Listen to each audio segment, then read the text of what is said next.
legendary directors together, Mani Rathnam, S.S. RajaMouli, Sukumar, at the Dakshin CII Summit. So this is part 1. Let's have a look. If you haven't seen the original, I'll put the link in the description. You can check it out. For once, I would disagree with RajaMouli. I dare to disagree. I mean, they're not even looking at the billboards. They're looking at their cell phones as they're passing by. No? Next time, I'm going to ask RajaMouli for that. I think he'll guide me too. No, I still struggle.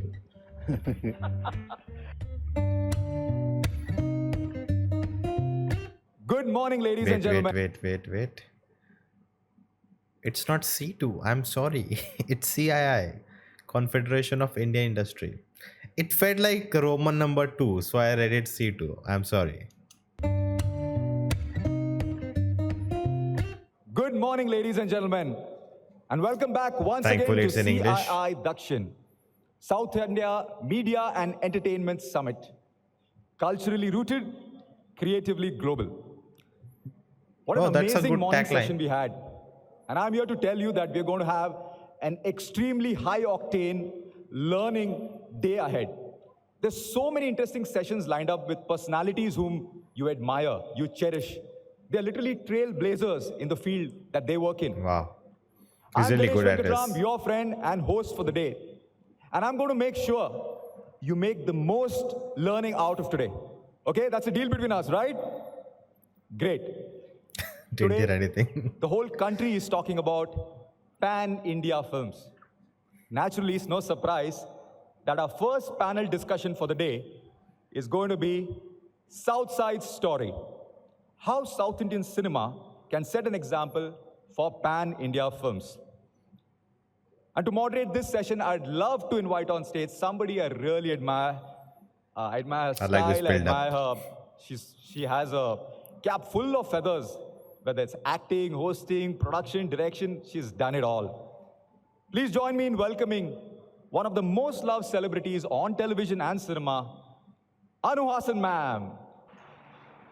Welcome, ma'am. Anu Hassan. Ready to Kamal Hassan? And this is the not moment sure. we've all been waiting for since morning. I'd love to invite on stage the 3 big legends. Anu ma'am, I'm just going to keep the introduction short because I know you have a big introduction planned. Their accomplishments are too huge. Okay, how I'll long call is them this just 3 introduction? big legends and you take it from there. Mani Rathnam sir, RajaMouli sir, and Sukumar sir. Guys, give them a hearty welcome. Welcome, sir. Welcome, welcome. I like they have cut it short. Anu ma'am, this is your session. The stage is all yours. And in case you run out of questions, you know, I'm sitting right there. I have some extra questions jotted down. A very good morning to all of you. The first question I have is, can you hear me at the back? Great, because this is a session that you certainly don't want to miss even the smallest Not at all. conversation that happens here. So I'm so glad you can hear that. We are Every second will be gold. starting off the summit with a very, very apt topic. We are culturally rooted and creatively global is our tagline, and what better topic can we have than South Indian cinema setting an example for pan-India films. And we have absolute legends with us on stage, and I confess I'm extremely So I'm guessing, see, Mani Rathnam has made Pan-India films before Pan-India came a term. But closest he made PS1. Then RajaMouli, he created Pan-India term with Bahubali, then Triple R. And Pushpa was the biggest, which just crossed everything and, you know, got into places where no film was gonna get. So nervous here, but I know that they will hold the fort, so I'm all nervous right with watching. that. And we have Mani Rathnam sir, who has been a trailblazer, and he's raising his eyebrows at me, what? So, and RajaMouli sir and Sukumar sir, I've had the honor of working only with Sukumar sir, and it's a pleasure to be here. We'll start off with you, sir. The first thing is, when we look, we have always looked at, I mean, we had been looking at Hollywood for inspiration, looked at the East, we've looked at Bombay, and then suddenly it changed again. And that started again with your movies, and we've seen the transition where your cinematographers went across and music went across, your art directors became in demand. So what are the elements in your movies that you feel were the ones that made this happen? And were those elements something deliberately chosen, or is it a natural outcome of what your approach is? Okay, I think, to be very honest, Interesting question. don't start off a film thinking that it's going to be pan-India. You just want to Yep. make a film and you want to make it as well as you can. And that is the only intention that is there. And the entire crew, everybody who's working, is just trying to make a film. And if the film has enough in it to go across, then so be it. So it is not any particular element that takes it across. It is not any surface that takes it across, but it's only the content that takes it across. Would you say the place of authenticity that is the one that connects? I think anything can connect. I think we are all, we story listeners all our lives. You've grown up listening to stories. So if somebody is able to tell a story well, and if it's interesting, if you're able to connect with it, then it works across.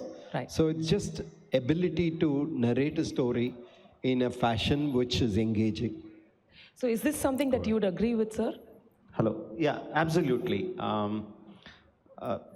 Just to add to that a small bit, the popular misconception is like a big budget film, if it is dubbed into 4 or 5 languages, it immediately becomes a pan-Indian film. No, definitely not. It is, the first, maybe not the first, one of the biggest pan-Indian film that we know is Roja, right? Roja is not a big budget film. It's an element which connected to the audience across north and south, and it became a pan-Indian film. Just case in point. Like Mani sir was saying, when you're writing the story, don't think about whether it's a pan-Indian film or whatever. You just write the story the way you like it. Once the story is done, once all the details are done, then you think on it, whether it can travel more than the region, can it cross the boundaries. Then make a evaluation of it. Then see the marketing ploys, the commercial elements, commerce elements that needs to be done. Otherwise, when you're writing, I don't think you should think in terms of a regional film or a Indian film or whatever.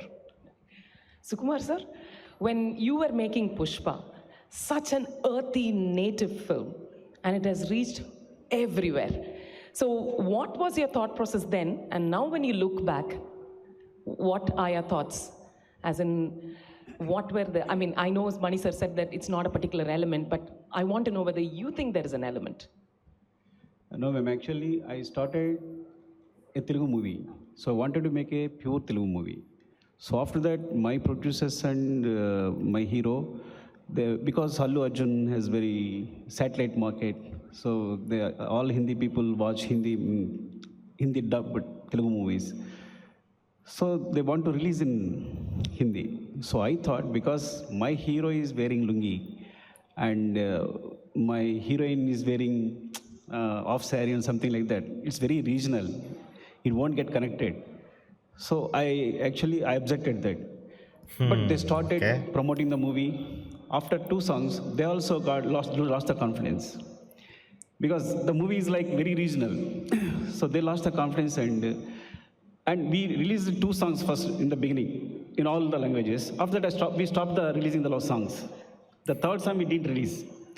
Then actually, RajaMouli sir called me, see, if you release a movie in the whole India, this is a pan-India movie. Whatever you make the movie, just release in all languages. See, automatically, the content is good, automatically it get connected. So start doing that. See, at least you pitch it. You get it getting connected or not, you just pitch it.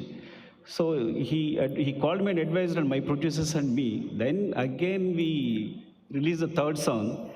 And somehow even we didn't, because we didn't do the promotions. Because no one has the confidence to do that. So we didn't do the promotions. But movie got released and it got good success. So So actually, initially, I don't know anything, but I am making a regional movie. I want to release a movie in Telugu only, even not in Telugu and Tamil only, not other languages. I think Tamil get connected, something like that. So that's my idea. Sorry, I just add to that, during Pushpa, because we were doing a lot of research in the North India for my own film RRR, and when we are talking to the people, my team went to the North India and they were doing the, the survey. So a lot of people were interested in Pushpa. So that's why I told Suku and his producer, no? Rajamouli is not just a great director, he's a good marketing guy. I think the marketing team which worked with Triple R said that, he sent them across India, across North India, and go and ask people, survey, and ask, do they know me, Rajamouli? Do they know the actors, or do they know the Bahubali film? And depending on that, all the posters, everything released in those regions, it said from the director of Bahubali, RRR, or Ram Charan's RRR, or Joni NTR's RRR, and people who knew him, it said SS Rajamouli's RRR. So the marketing was different for different regions, so people know whose movie it is. So that's how brilliant he is. There's a lot of people who are interested in Pushpa.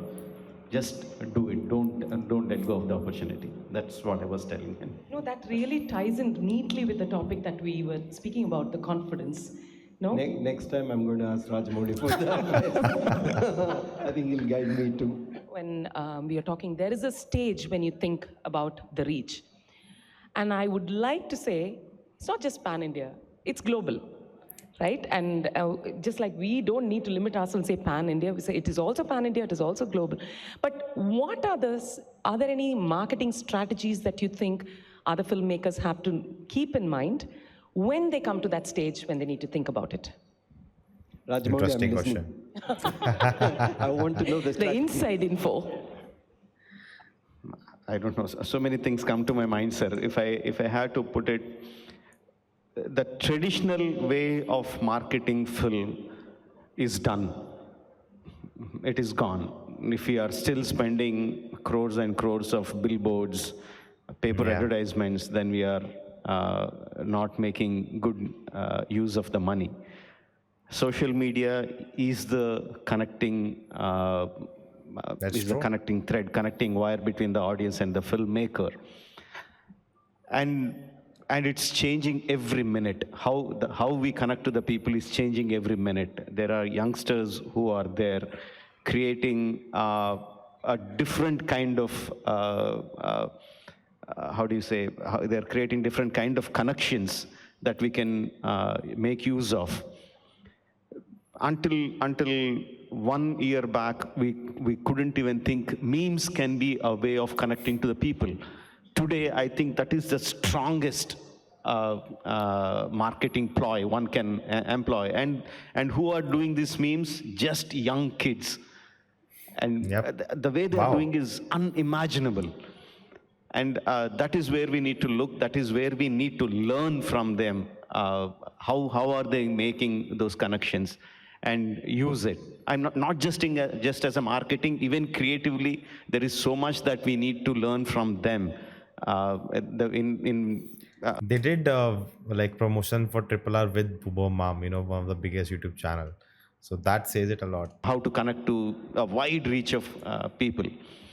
Marketing wise, I can say that we really, and from the audience, we also should think that because there is so much of content out there, why should they pick our movie to spend their time and money on? Yep, that's so true. So each film is different. So each film has to have a different marketing ploy. And I think the traditional methods are gone. We have to look for the new age methods. But are they completely gone? Are we switching or are we augmenting? Augmented, I think they are almost lost, almost not relevant anymore. You still can have billboards for your own old nostalgia's sake, but I don't think that is where the audience are going to get their connections from. Right. I mean, they're not even looking at the billboards; they're looking at their cell phones as they're passing by. That's so true. We might as well catch them where their eyes are, isn't it? Sukumar sir, would your approach change to the way you market your movies post Pushpa? After Pushpa, would you change your approach? Maybe we'll go to some press meets and we'll put some functions in Mumbai and something like that. But always because this generation is going, but when I write the movies, just for Telugu, after that it became a pan-Indian movie. So always when I write a dialogue or the song, everything, will it come into the shorts or Insta Reels? First, I concentrate more. Oh, if you write a lyric like this, then it comes in the Insta Reels. It comes in the shorts, YouTube shorts. Okay. This dialogue comes in the shorts. So this is, when we're writing now, it's completely influencing us. Yeah. And it almost automatically comes in, right? Because you see it working. Yeah. And also, once if it connects to Insta Reels or Shorts, so many people do that, and so it will get marketed automatically by itself. Correct. So that's my strategy for Telugu. Yeah. Now it came to Hindi also, it went to Hindi also, so I'll continue the strategy. And basically on the Insta, you create Interesting. the trends, and the moment they catch on to the trend, and like you said, they start creating those memes and things, it has a huge reach, isn't it? And Mani, what would be the change that has been in you over the years when you look at the movies that you've created It'll be in terms interesting to of know.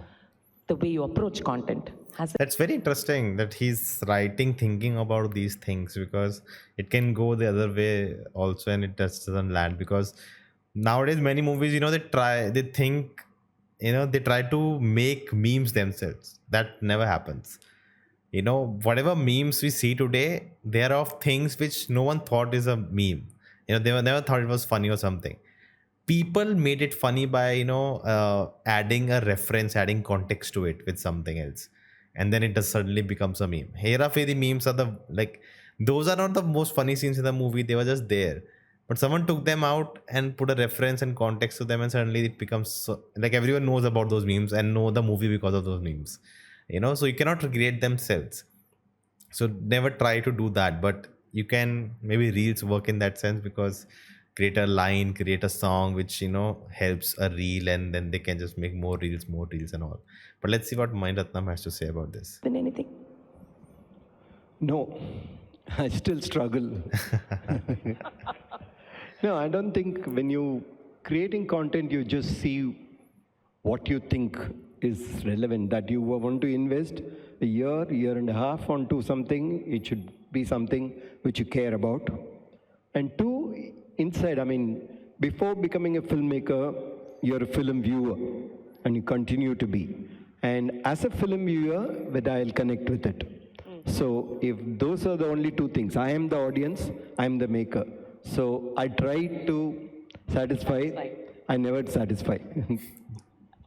And we would say there's a huge audience here who's looking to you for inputs and learning, and of course it's impossible to encapsulate everything that you have, but if you were to share a few learnings that you think is crucial, that you wish, I wish someone had told me this.